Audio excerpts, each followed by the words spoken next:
Hi, everyone. Welcome to Women of Power and Spirit, and I'm really excited today to introduce you to my dear friend and colleague and our guest, Ariann Thomas. Ariann's really special to me, so this is a wonderful opportunity for me to introduce her to you. Ariann has a background in jurisprudence. That's when I first knew her. She was a practicing attorney. And then, like so many of us, her spiritual calling grabbed a hold of her and took her into a really fabulous direction that we're going to talk about today. She's the author of a new book that could transform your life. It's called Changing Our Genetic Heritage, Creating a New Reality for Ourselves and Future Generations. And Ariann is an expert in this area, having written other books on the topic, and she's very skilled in ancestral lineage clearing, which we'll talk about during our conversation today. She is an international speaker, healer, ceremonialist, teacher. I've experienced her in all of those capacities, and she's awesome. She's been doing energy work and healing for over 35 years. She's trained in various shamanic traditions, including North American and South American ceremonies. And she's been my friend and colleague for over 30 years. Ariann is also the president of New Dream Foundation, which is the mothership for Sacred Feminine Awakening. And I'm so excited that you're here today, Ariann, and that we get to talk about your new book. Welcome. Oh, thank you, Misa, for those kind words. And yes, we are dear friends, and it is such a pleasure for me to be here today with you. Yeah, I'm really looking forward to this conversation and really sharing the wealth of wisdom that you've been gathering over these past 15 years, because you've been doing ancestral lineage clearings for that long, right? For 15 years. Now you've written a book about genetics specifically. Talk to us about that. Talk to us about why you decided to write this book. Well, even when I wrote the first book, I come from, what can I say, a pretty left-brain background. I needed to have some kind of real world explanation about why this worked. I was pretty comfortable with what Spirit showed me. And I knew that it was effective because of what it did in my life. But when you try to explain to people, oh yeah, I'm going to take you back a couple hundred years and we're going to contact your ancestor, and they go, yeah, right. But try to explain to the person on the street that this is going to be effective. And so when I finished the book, I had this desire that the practical world would catch up to what the indigenous people have known for thousands of years. That your life can change, your body can change, your spirit can change. And so I came out with a book in 2012. And so I keep up with, on the net with books and stuff for the scientific world. And I found, what do you know? I wasn't the only one who was looking for why this works. And the new science of epigenetics was just starting to come out and show that our genetic heritage is not established in stone. That our DNA that we get from our ancestors does not control our destiny. There's always been this debate between whether our genes direct who we are, what we think, how we live, the diseases we get, how we grow up, what kind of jobs we get, what kind of intelligence we have. And no, it's all a matter of our environment. Well, what epigenetics has been telling us is we have control of all of it. Because when we are born, excuse me, when we are born, we come in with this DNA pattern. And most of our DNA is pretty clean. we have this pattern, and it is like a magnet, and the magnet's clear, and everything you experience in your life collects on this magnet, like your metal filings. Every time you go through the day, you collect more and more metal filings until the magnet gets all compiled, collected, all mucked up, okay?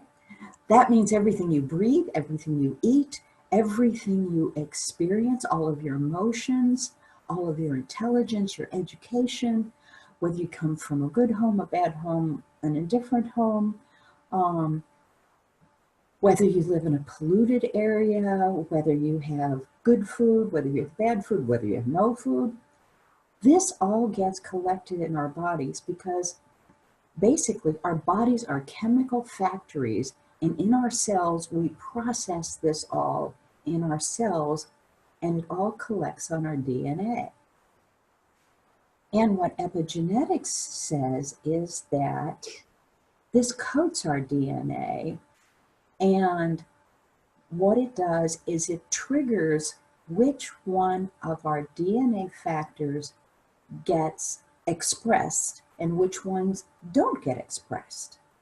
Which means if you live a good, happy, healthy, positive life, all of your good DNA gets expressed.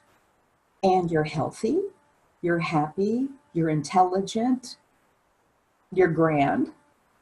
And if you don't get decent food, if you come from an abusive home, if you're not educated, then all of the negative DNA in your body gets triggered, like diseases, like depression, like schizophrenia, and all of those things. And so the bad DNA gets expressed.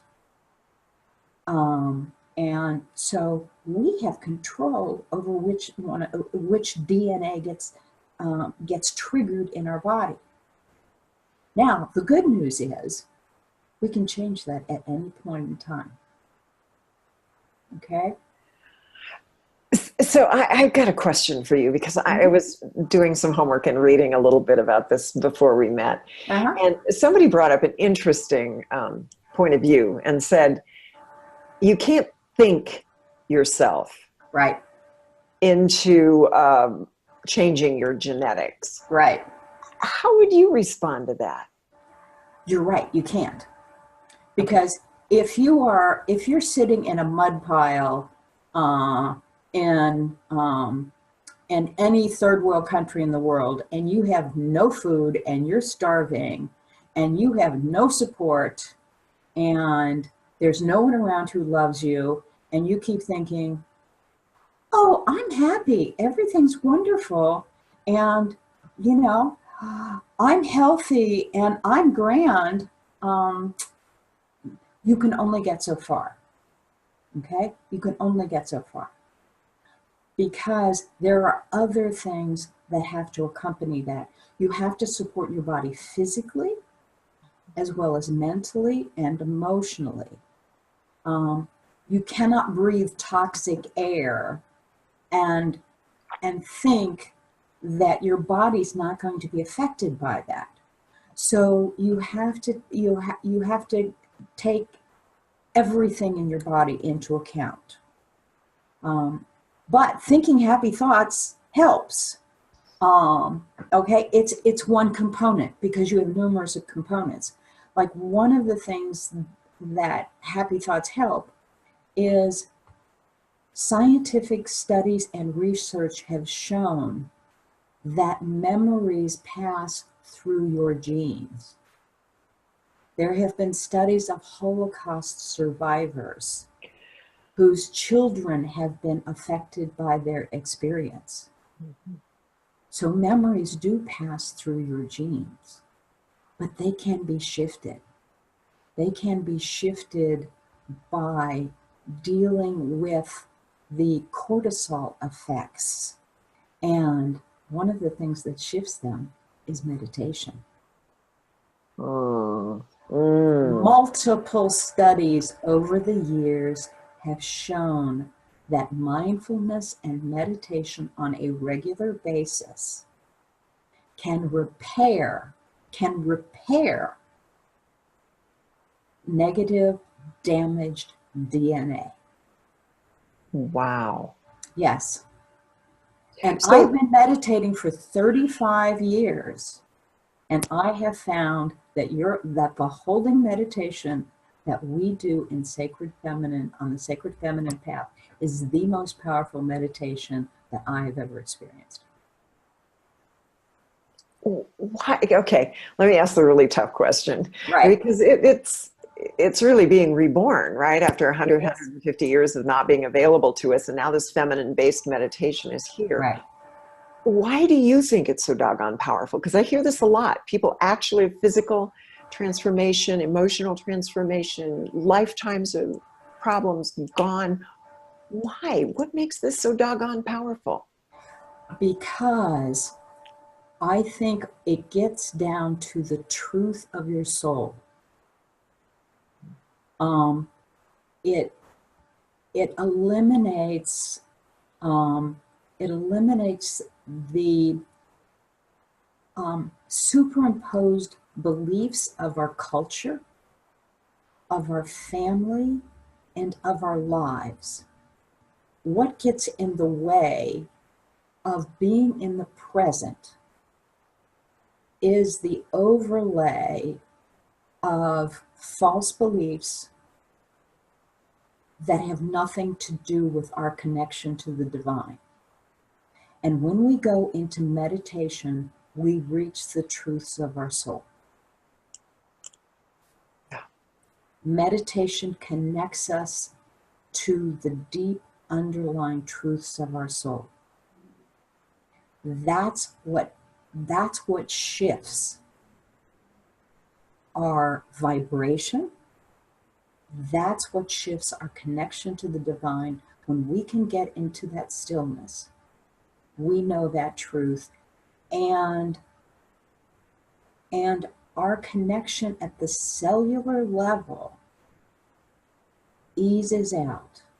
The stress of our life goes away. The tension that we have with the world relaxes, and we know that we're safe. We know that we're loved. We know that we're worthy. And everything settles into where it should be in our body.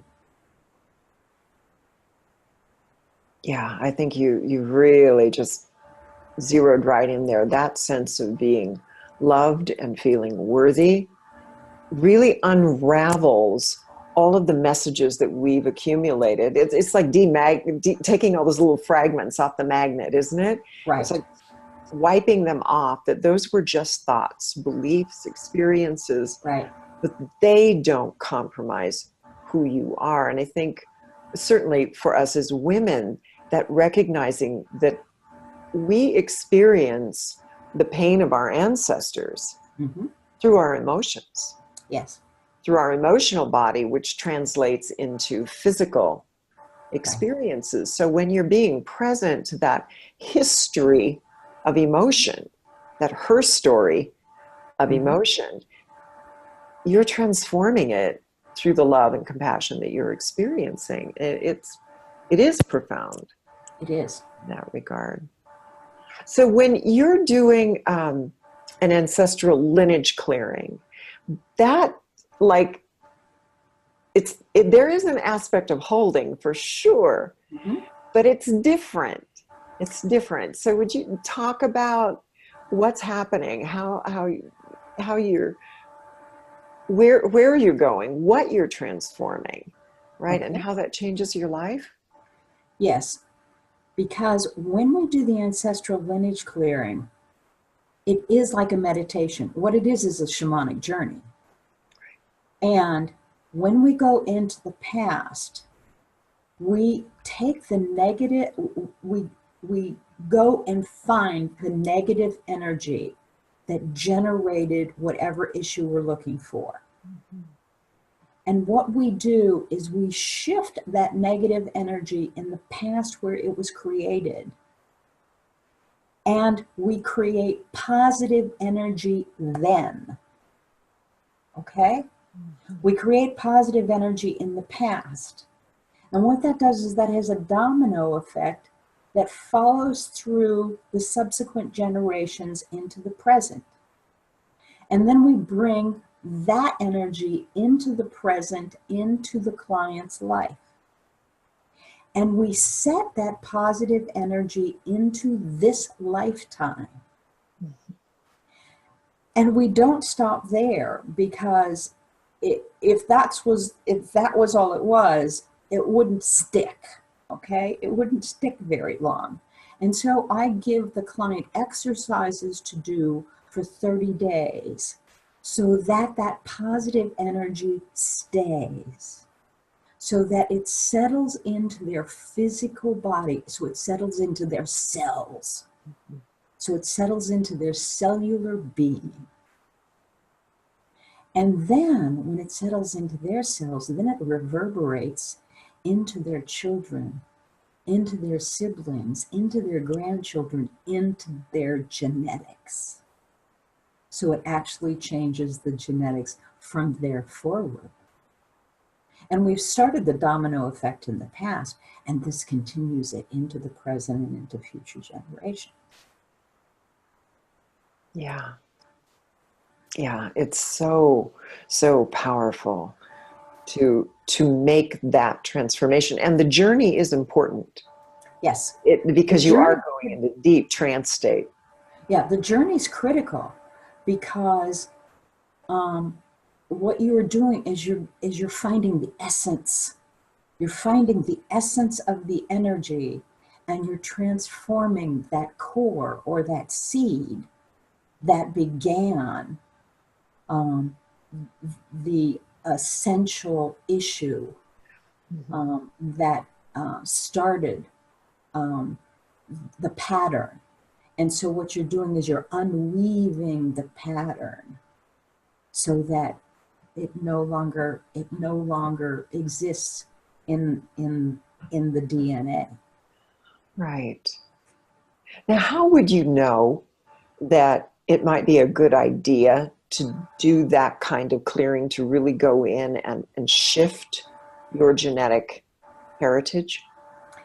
In my current book, Changing Our Genetic Heritage, I give you a series of things that you can do to change your genetic patterns. Now, we talked about meditation as a way to affect your genetic heritage. That's only one of them, because like I said, you can meditate if you're sitting in a third world country, but if you're breathing bad air and you don't have anything to eat and you're in survival mode, you got to do something more than meditate. I mean, you have to eat healthy food, you have to clean your air, you have to exercise, you have to do all of those good things for your body so that your body remains healthy. If you find that you have persistent, chronic issues that you can't clear on your own after following a program of meditation, of healing, of self-healing, and you find that you can't self-heal, and that these things recur. And they are a pattern in your life, and they are a pattern in your family, then you may have to look for outside support. You may, if you find that they are generational, then look for healing with your ancestors. You may look for shamanic healing for getting some karma released. Or other kind of shamanic journey work. I love to do ancestral lineage clearing, because when we have generational patterns that need to be broken, I love to assist people. And it makes such a tremendous difference in families to have those patterns broken wherever they occur. I mean, I have had people come to me that have had diabetes in their family for generations, that have had mental illness in their family, and have things like I had one woman come to me where for at least 5 generations that she knew of, there was no father figure in the family, because the women in the family all married sailors and soldiers or alcoholics. And so they'd marry sailors and they'd go off to sea and they'd come back, and then they'd go off to sea and they'd be lost at sea. They married soldiers, they went off to war and got killed. They would marry alcoholics and they'd either die of the alcoholism or they'd abandon them. There was no father figure in the family for generations. And we went and did an ancestral lineage clearing to clear that pattern in the family. Awesome. And there are a lot of people in the world today that are dealing with poverty issues that relate to centuries of slavery and serfdom and being at the mercy of warlords. And sometimes those issues are difficult to clear on your own because they go back so many generations. And that unworthiness and that feeling of being oppressed is generational. It's just generational.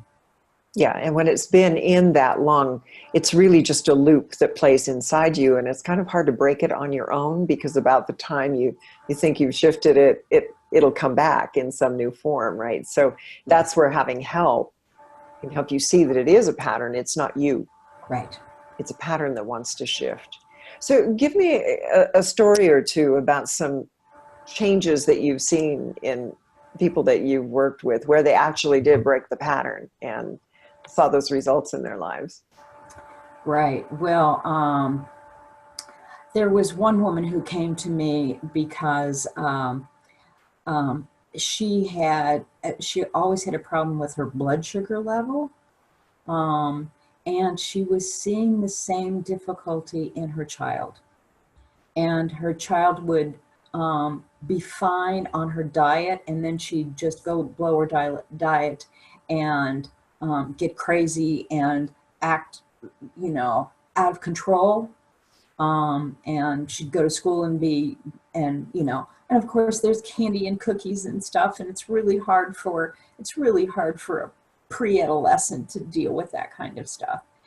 And so she went back to a time where her ancestor was in a convent and was strictly controlled, and had a very controlling abbess. And she never had enough to eat. And so when we just released that pattern of being controlled,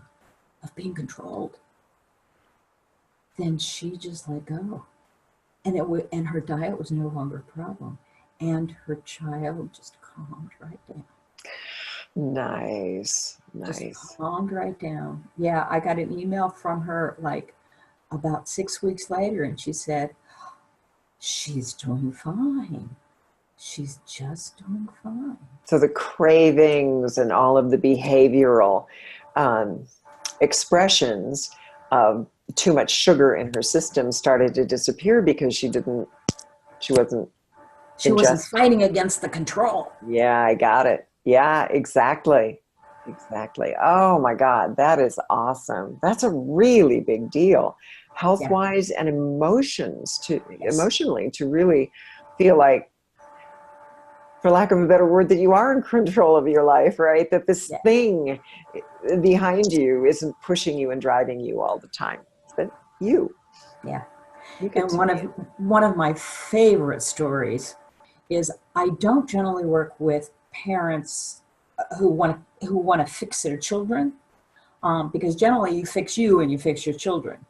But a woman came to me because she had adopted an Oriental child, and the child had a cleft palate, and so they fixed the cleft palate, but she had terrible issues with self-esteem, and she was shy, and she didn't want to go out of the house, and she never made friends, and she was having a really difficult time in school.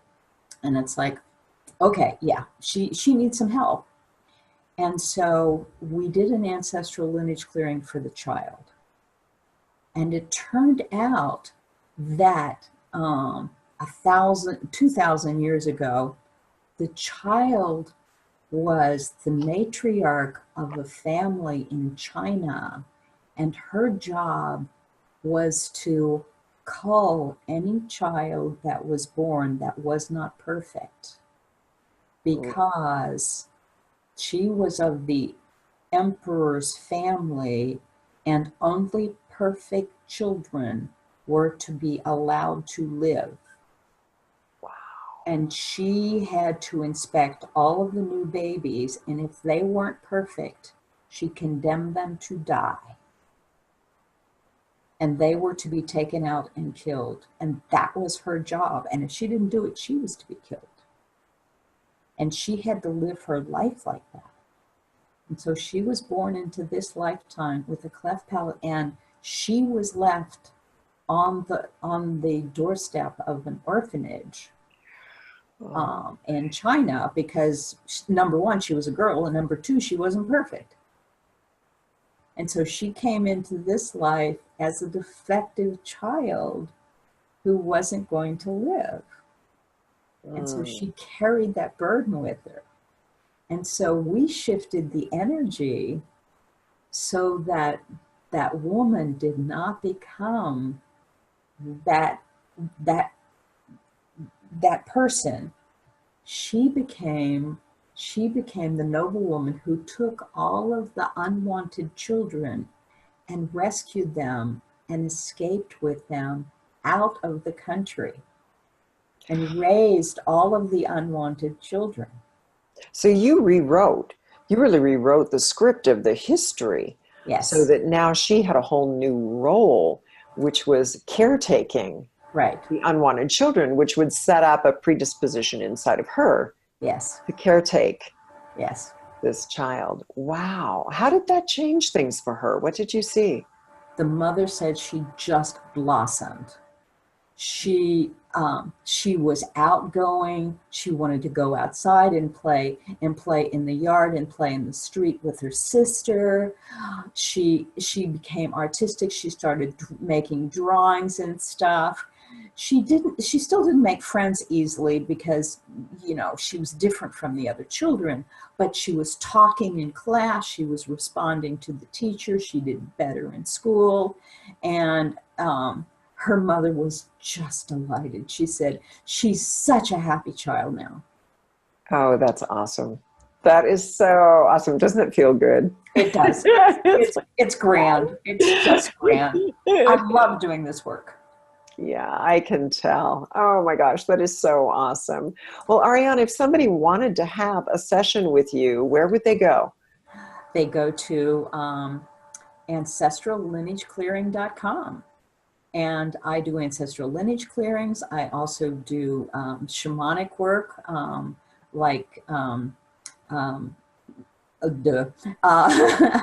like karma clearing, soul retrieval, and other types of work.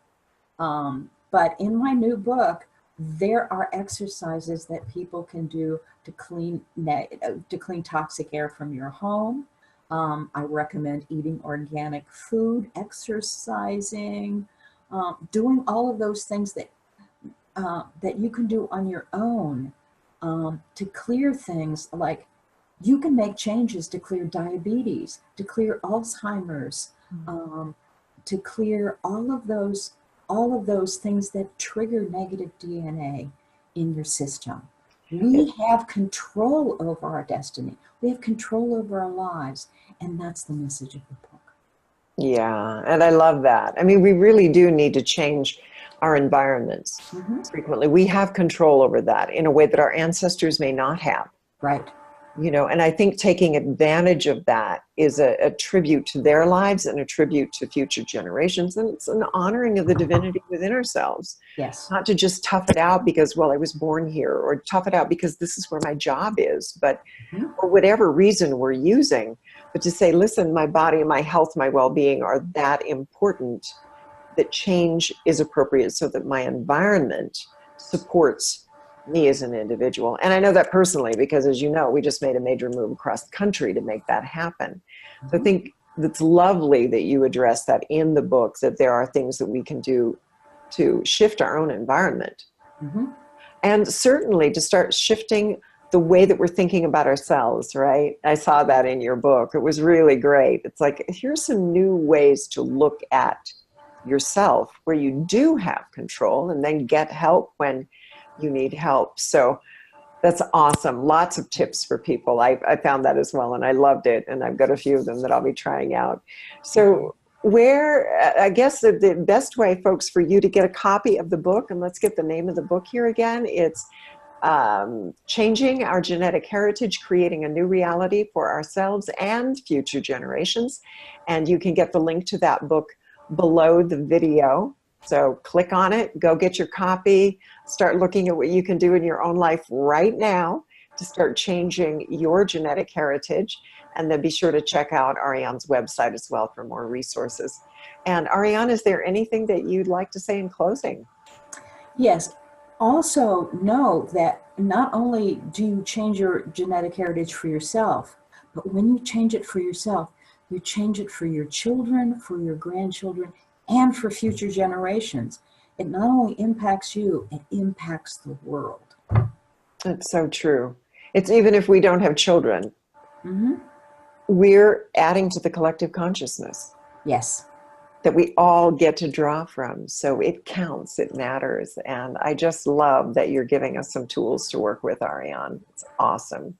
Just awesome. Thanks for getting this book out into the world. I look forward to hearing stories from those of you that read the book, follow some of the suggestions, and what kind of changes you start seeing in your lives as you focus on and pay attention to your own genetic heritage and making the changes that need to be made. All right, with that, I want to honor all of you who are women of power and spirit in your sacred journeys, following your calling, doing this deep healing work that the planet needs right now. I honor you, I bless you, and I look forward to seeing you in our next interview with Women of Power and Spirit. Take care, everyone.